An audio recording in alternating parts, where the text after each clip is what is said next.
Okay mga papi, done installation po tayo dito sa Honda Click version 3 ng AES GR6 120 watts, DSK D2 40 watts, tsaka ng Seger 50F dual disc horn. So pakita ko sa inyo yung mga ginawa dito sa Honda Click version 3. So yung mga mini driving light, ito po DSK 40 watts, tapos AES GR6, ito yung basic set, yung wala pong dimmer.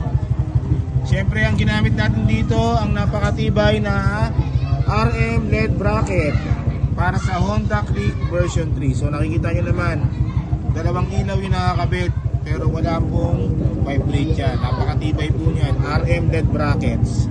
2 years warranty ang RM LED bracket natin. So pakita natin yung mga setup ng ilaw.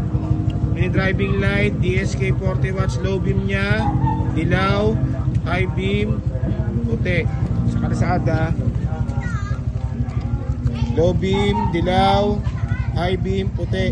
Yan po yung DSK 40 watts. So ito naman po AES GR6. Okay, yan siya. Single mode lang po yan. So ito yung basic set, yung wala pong kasamang dimmer. So sa kalsada, ganito siya. Yun, oh, napakaliwanag. AES GR6.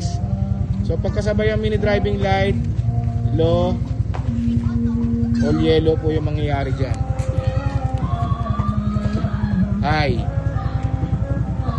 So yan siya, napakaliwanag. Pwedeng pang night ride to. Okay, sa bali si sir, naka ano na siya, no, OEM switch. So ito yung mga switch natin. So meron siyang passing,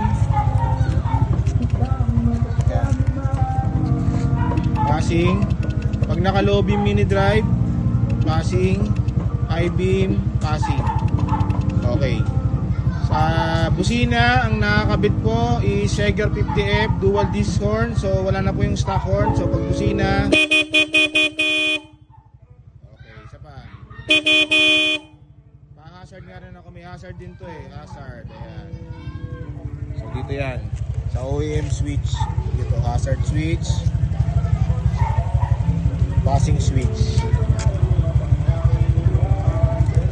passing, busina.